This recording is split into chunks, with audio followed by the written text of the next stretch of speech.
Hello YouTube, my name is Paul and I hope you're all keeping well. I'm back today then with part 5 of my collection videos. I was going to do the Atari 2600 today, but I thought to myself, my collection's so small I might as well add it to a miscellaneous video at the end of my collection videos. So I've decided today then to start on my 16-bit machines, and the journey will begin with the Atari ST. It's a machine me and my friend used to talk about a lot, sort of early 1989, because we both had our Spectrum Plus 2s. So yeah, there was much debate between the Amiga and ST. We knew that the Amiga was the more superior machine, but we also knew it was £100 more expensive, and also the games were generally 5 or more. The only difference between the games generally was the sound and music, and a few extra colours. So we decided on getting the ST. My friend got his for his birthday, I think sometime in June 1989, and I had to work through the summer at a garden centre next to North Dulwich Station in London for the whole of the summer to save up for my ST. But in the meantime, between us both getting them, I bought myself some games, which when I look back now I think, why the hell did I do that? I could have put the 60-70 quid towards my ST fund and got a bloody Amiga. But no, my impatience got the better of me, as per usual.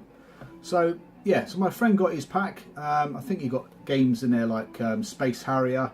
I think there's games like this one here, Hellfire Attack, Rana Rama, for example, and the 3 games I had, so Robocop, Vigilante and the New Zealand Story. So when I actually got my Atari ST, which I bought from Selfridges, I think, from the Silica shop in there, I managed to get it a bit cheaper, about £256, because they did like a price comparison deal. So I found it somewhere cheaper, and they said, okay, I'll give you the price for it, but you're not getting any flipping games. So I thought, okay. So I got the machine, but I had no software with it, because the Silica pack, they didn't give it to me. So there you go. So yeah, I got it home, and that was it. That was the beginning of my 16-bit journey, really. I've got about 60 to 70 games on the system. A lot of them are nostalgic. A lot of them are games my friend had as well, and stuff I saw in magazines. And there's also a few Atari ST exclusives which never made it onto the Amiga. But yeah, I started collecting for the ST again back in '94, which I picked one up again from Silica, actually, in Tottenham Court Road this time, for 100 quid. And I used to buy games from a little shop in Victoria Station, which used to sell second-hand, or I suppose old stock games. So I used to pick up a lot of ST and Amiga stuff from there over the years. And a place up in Wales where I used to visit my parents. Yeah, small shop. I used to go in there and pick up games as well. So it's quite difficult to get games back then for the old systems. So yeah, so I've been recollecting since 1994. Built up a decent collection over the years, and then sold it on again about 5 years ago, and then started getting some of the games back, as you do. So most of the games I had on the ST I've got on my Amiga, but actually not quite the same there with the nostalgia, because for example Ghouls and Ghosts has got completely different music on the Amiga than it has on the ST. But as soon as you hear the ST tunes you think, bloody hell, that takes me back. Whereas the Amiga version doesn't have that same impact, unfortunately. So there are some duplicates in my collection, especially for the nostalgic games. But yeah, I'll take you through the machine as per usual, and then we'll talk about the games and what I'm looking for next in terms of the Atari ST. So I'll see you in the next bit.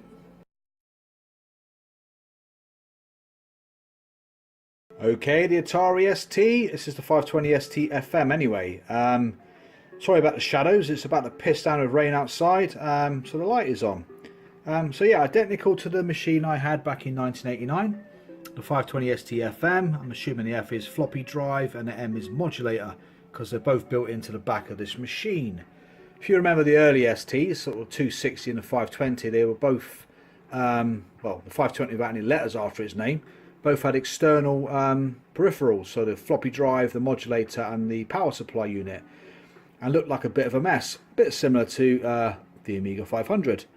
But anyway, Atari ST.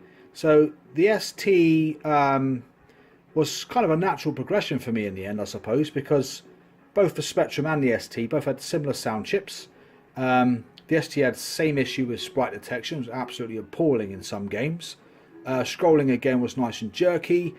So yeah, I was quite at home with the ST, to be honest. In terms of size, the Amiga is slightly bigger than the ST, but only just.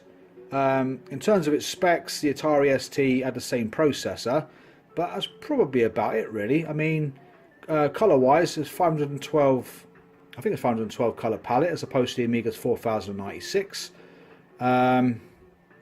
But yeah, the floppy drive size I think was slightly smaller on the ST as well. The floppy disks, that is. I mean, in terms of the data they stored. Because a lot of games on the ST have slightly more disks than the Amiga counterparts.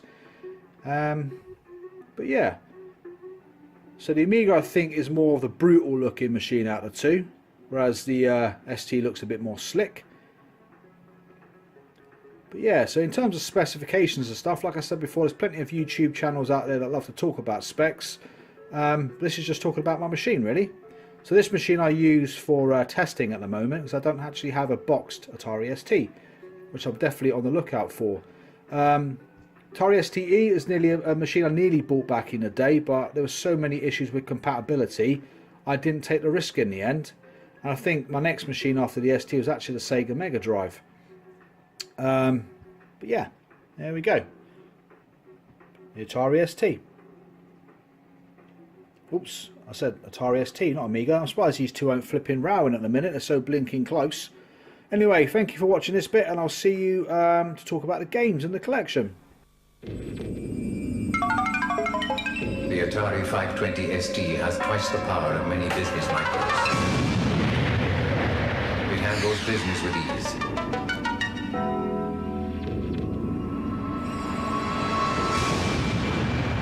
It can paint pictures and make them move.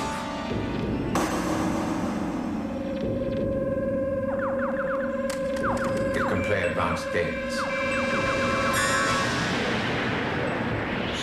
Yet it costs less than £300. The Atari 520 ST, power without the price.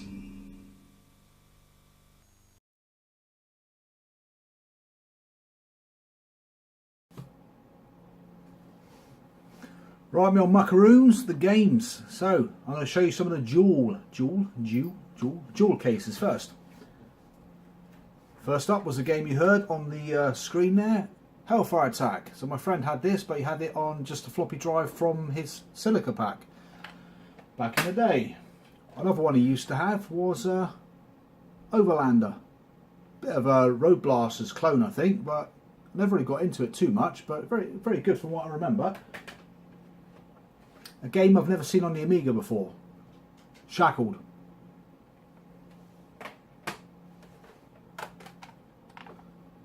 One of my favourite games ever on the ST, IK Plus. Funny enough, I previewed that on an Amiga video. Spectrum game I used to have, Advanced Ski Simulator. Frustrating as hell. Enduro Racer. I'm not sure if they got an Amiga release, or I don't know if this one got an Amiga release actually, which was Nightmare. Classic old show that was, wasn't it?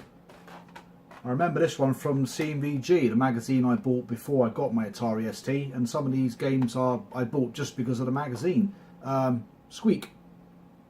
Never actually ever played it, to be honest. Nothing special. The classic Space Harrier. I'm always afraid that the bottoms are going to fall out of these cases, because a lot of the times the hinges just break, don't they? It's so delicate. Another Atari ST exclusive, Slap Fight. Another ST exclusive, as far as I know, well, it didn't come out in the Amiga, is Army Moves. Another exclusive, a brilliant game, had this on the Spectrum I think, Where Time Stood Still.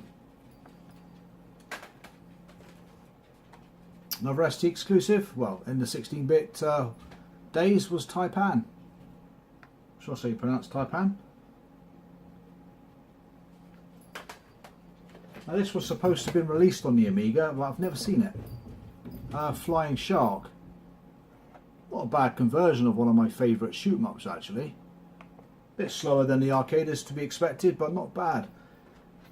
A recent pickup for me was Chicago 30s. Another nostalgic one from that CVG magazine. Unfortunately the game was a pile of crap. That's it for the plastic cases. Now on to some of the box games. So Lotus Esprit Turbo Challenge probably was at that point the best racing game I ever played on the Atari ST. Italy 1990.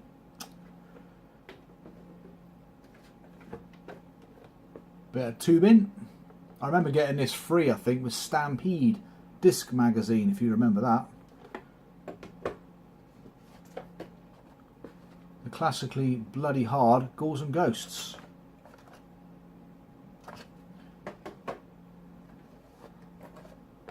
Power Drift. I remember buying this game, playing it for about 15 minutes and completing it and taking it back to the shop. Wasn't impressed spending 25 quid on that one. This was quite a recent purchase as well. It was Darius Plus. Picked it up for about 10 quid, so I was well chuffed with that one. Pretty grim beat 'em up. Street Fighter. I don't think the Amiga version got a big box release. I think it just came out on the in the plastic case. Falcon, which I think was the first flight simulator I'd ever played. Well, apart from playing Flight Simulator on a Spectrum. Football Manager 2. Bit of a strange one. I always remember this one being in Sinclair User. Knight Raider. An Ocean compilation. 5-star. Only came out on the ST, this one. Now this game here is quite contentious because I've been after this on the Amiga for ages in this big box form, but I've only ever seen it on the Hit Squad label. It's Rambo 3. So did this ever get a big box Amiga release? I don't know. I know it got a big box release in North America under the Tato label, but not in Europe. Shadow Warriors. So this was around the time where the ST started to diverge, or I should say the Amiga started to diverge from the ST, because this was flip screen, which was a bit of a shocker really. And the same with the next one. I bought these in the summer of 1990, but not bad games, really good graphics and all, but yeah, screen flipped, as opposed to having the smooth scrolling of the Amiga. Chase HQ2. This is sort of coming towards the end of my ST days. Really chuffed to get this one. Again, I'd love to get this on the Amiga, which is Renegade. Nowhere near as playable as the Spectrum version. Chase HQ. Again, some would say not quite as playable as the Spectrum version. Another one of those nostalgic CVG games that I remember seeing. License to Kill. I think this also came free with Stampede disc magazine back in the day. Now, this was a bit of a disappointment, considering I played it on the Spectrum. Robocop, the first game I ever bought for my Atari ST. I mean, I think that's the arcade graphics, similar to the arcade, but the bloody music and speech is hideous.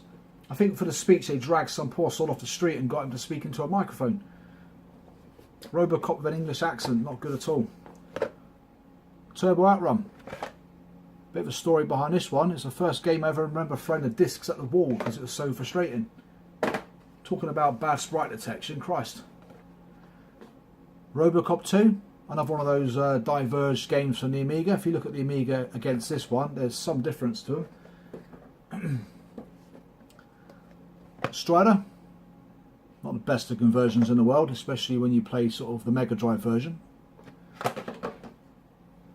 This one a bad conversion actually. Just to get my old man telling me to turn the bloody sound down for this one. Ninja Warriors.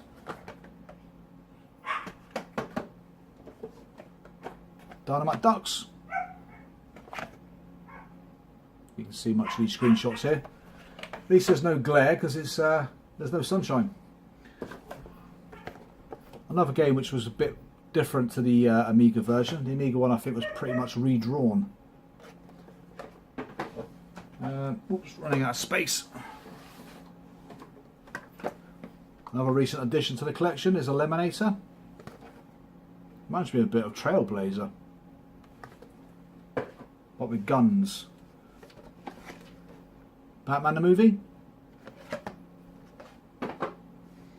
Really good puzzle game this one actually, if you've got the time to play it, is Rock and Roll. Not a bad game at all actually.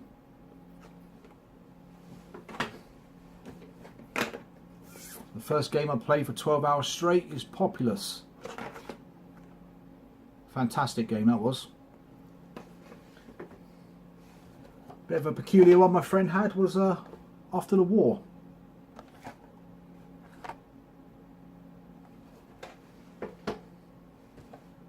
This was probably the finest shoot 'em up I'd ever played at the time, Xenon 2 Mega Blast. I think one of the first games, if not the first game I ever played with commercial music at the beginning. I did push the ST to its limits back in the day. Never played this before. Football Manager expansion kit.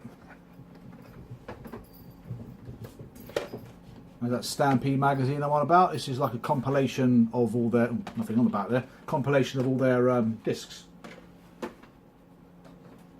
Probably the third game I bought for my Atari ST back in the day, and one of the finest is the New Zealand story. Absolutely fantastic conversion on the ST. Another decent conversion from sort of Christmas 1989 Operation Thunderbolt. Certainly better than the Operation Wolf conversion anyway.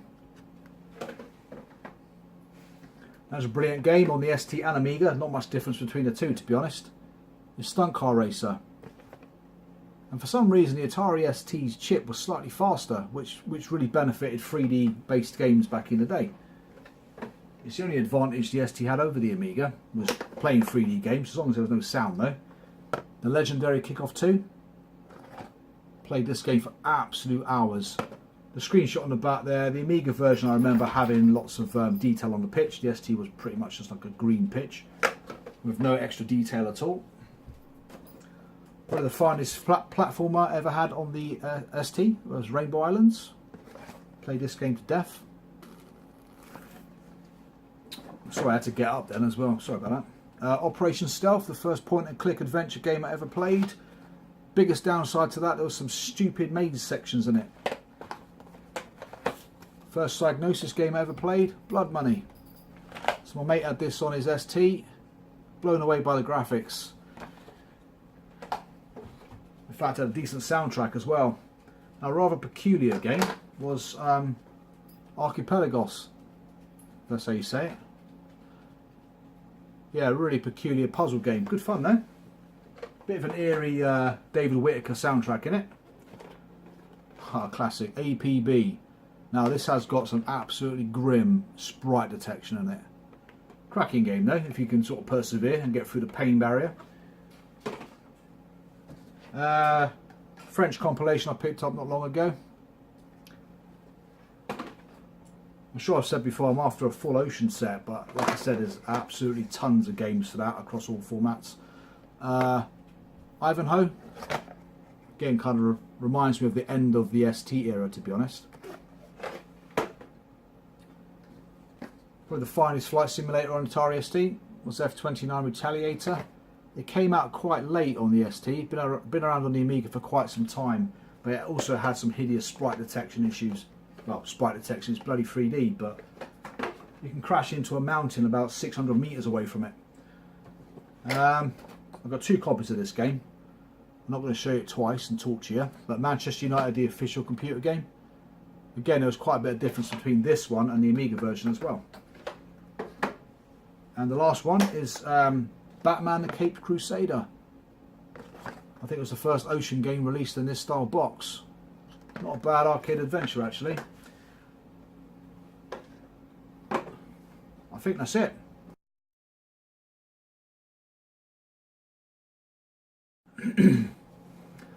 Okay, so to conclude then, like I said before, the Atari ST, like many of the other 8-bit systems that I've got, I'm not really, I don't really have a limit to what it is I want. There's a selection of games left for the ST, maybe about a dozen more at most. But if I come across any bargains, I will pick them up.